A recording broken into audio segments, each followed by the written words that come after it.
విశాఖ గాజువాక రాష్ట్ర ప్రభుత్వం అధికారంలోకి వచ్చిన తర్వాత ప్లాంట్ను కాపాడుతానని ప్రకటించారు. బివి రాఘవులు కుర్మన్నపాలెం దీక్ష శిబిరానికి వచ్చిన బివి రాఘవులు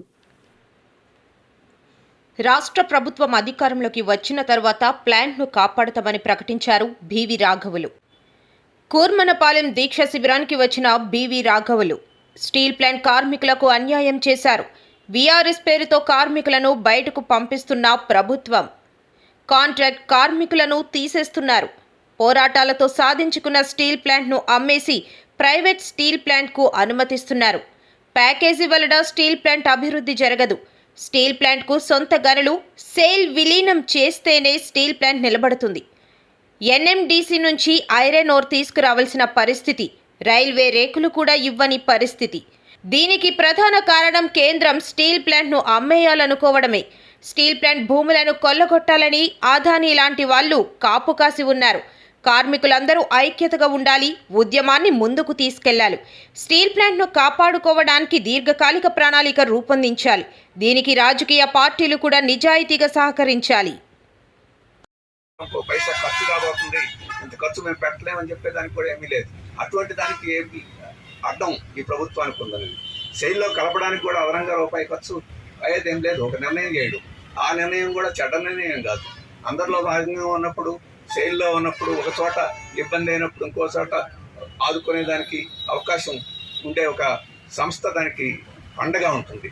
దానికి ఒక పైసా ఖర్చు లేదు. దానికి ఈరోజు నిర్ణయం ఇది పూర్తి స్థాయి ఉత్పత్తి జరిగిందనుకోండి, కార్మికులకు జీతభత్యాలు ఇవ్వడానికి కూడా ఈ సంస్థకి ఏమి ఇబ్బంది ఉండదు, బ్యాంకు అప్పులు చెల్లించడానికి కూడా ఇబ్బంది ఉండదు. కానీ ఇది పూర్తి స్థాయి సామర్థ్యంతో ఉత్పత్తి చేయకుండా ఏదో ఒక రకంగా ఆటంకం, ఒకరోజు బొగ్గు ఆటంకం అయితే, ఒకరోజు ముడి, ఈ పోర్ట్ ఏమో ప్రైవేట్ రంగానికి వెళ్ళిపోయింది, అది మనకి ఇబ్బందులు పెడతా ఉంది.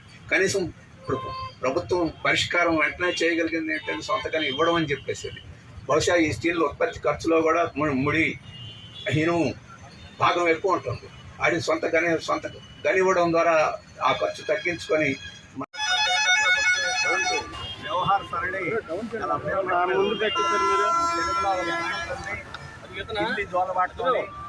కానీ ఇప్పుడు కేంద్ర ప్రభుత్వం జోలబాడికి వెళ్ళడం మొదలెట్టుకుంది.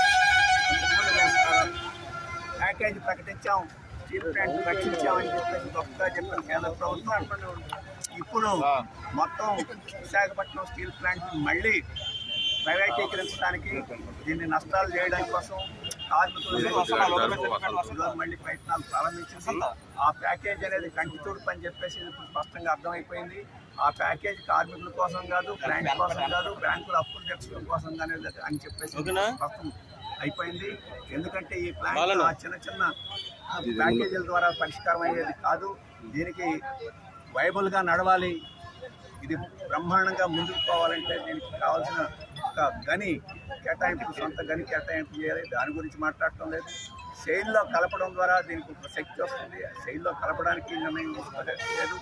ఇంతకుముందు పార్లమెంట్లో మేము ప్రైవేటీకరణ కోసం ముందుకు పోతామని చెప్పేసి ప్రకటన నుంచి వెనక్కి తగ్గలేదు. అవేమీ చేయకుండా ఈ ప్లాంట్ని మేము రక్షించేస్తాం, ఈ ప్యాకేజీ సర్వస్వం అని చెప్పేసి ఎవరు చెప్పినది మోసం. ఇప్పటికీ కొంతమంది అటువంటి పద్ధతిలో చెప్తే వారు పునరాలోచించుకోవాలని చెప్పేసి కోరుతున్నాం. ఇప్పటికీ రాష్ట్ర ప్రభుత్వం ఈ ప్యాకేజీ వల్ల ఈ సమస్య పరిష్కారం కాదు అని చెప్పేసి గుర్తించి రాష్ట్ర ప్రభుత్వం కేంద్రం మీద ఒత్తిడి పెంచాలని చెప్పేసి మేము కోరుతున్నాం. అలాగే కార్మికులందరినీ వెళ్ళగొట్టాలని చెప్పేసి ఒక కొత్త స్టీల్ ప్లాంట్ యాజమాన్యం చేస్తుంది. యాజమాన్యం చేస్తుందా, కేంద్ర ప్రభుత్వం చెప్పింది అనేది వాళ్ళు చెప్పాల్సి ఉంటుంది. ఎందుకంటే జీతభత్యాలు సక్రమంగా ఇవ్వడం లేదు. అలాగే కాంట్రాక్ట్ కార్మికులు తొలగిస్తూ ఉన్నారు.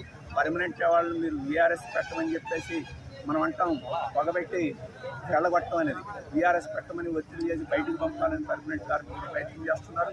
ఆ రకంగా కార్మికుల యొక్క నైతిక శక్తిని కూడా దెబ్బతీసి దీన్ని బలహీనం చేయాలని చూస్తున్నారు. ఈ ప్లాంట్ ఎంత సమర్థవంతమైన ప్లాంటో ఈ గత 4 నెలల ఉత్పత్తిని చూస్తే అర్థమవుతుంది.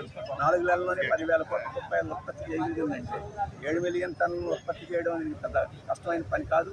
అటువంటి ప్లాంట్ని పూర్తి స్థాయిలో సామర్థ్యంతో పనిచేయించేదానికి కాకుండా తన యొక్క కుట్రల్ని దీన్ని దెబ్బతీసి బలహీనం చేయాలనే కుట్రను కొనసాగించుకునేది దారుణం. వెంటనే కేంద్ర ప్రభుత్వం పార్లమెంట్ సమావేశాలు జరుగుతుంది. ఈ పార్లమెంట్లో స్టీల్ ప్లాంట్కి కావాల్సిన ప్యాకేజ్ ఈ 11,000 కోట్ల రూపాయల ప్యాకేజ్ ఈ ప్లాంట్ని ప్రైవేటీకరించమని ట్రైన్లో కలుపుతామని గని కేటాయిస్తామని చెప్పేసి అలాగే వేతన ఒప్పందం ఏదైతే చేస్తున్నామో దాన్ని అమలు జరుపుతామని చెప్పేసి వీటన్నిటిలో కలిపిన ఒక ప్రకటన చేయాలని చెప్పేసి మేము డిమాండ్ చేస్తున్నాం. కార్మిక సంఘాలకి మేము ధన్యవాదాలు తెలియజేస్తున్నాం. వారందరూ ఐక్యంగా ముందుకు వస్తున్నారు. ఈ రాష్ట్రంలో ఉండే రాజకీయ పార్టీలు కూడా స్టీల్ ప్లాంట్ని ప్రతిష్టాత్మకమైన అంశంగా తీసుకొని రక్షించుకునేదని ముందుకు రావాలని చెప్పేసి ఈ సందర్భంలో విజ్ఞప్తి చేస్తున్నాం.